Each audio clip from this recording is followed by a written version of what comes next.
Russ Clark here from Arthur Murray Dance Schools from Area 6 and also the greater Seattle area, here to share a dance tip as part of our 31-day dance challenge.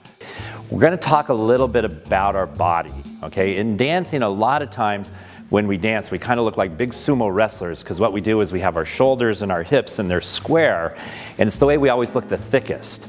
So one of the sports I think about in dancing is fencing, and that's going to sound really strange, you know, the fencing with the sword and everything, but when they fence, they do this little lungy thing, and the idea behind the lunge is that we use the edge of our bodies, right? And the idea is not to expose your heart, right? We want to show this side.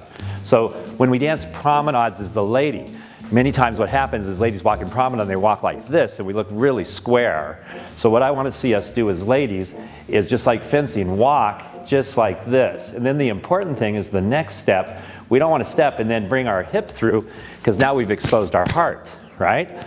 So what we're going to do is we're going to walk in promenade, okay, with that little fencing edge. And then as we take our next step, we're going to keep that hip back so we don't expose our heart, okay?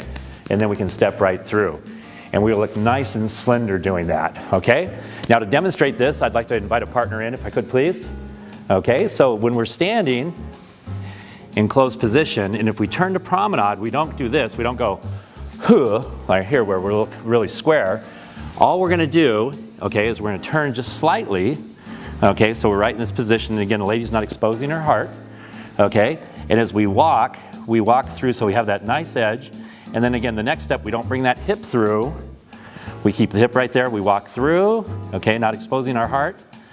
And then we step and go right to the side, just like that. Thank you. So my goal is, as you're dancing, is to take this idea into a lot of the different steps. When you're an advanced student and we do silver and continuity, a lot of times our body starts turning as a big block like this. And what we're going to talk about is, again, only using the edges as we step through.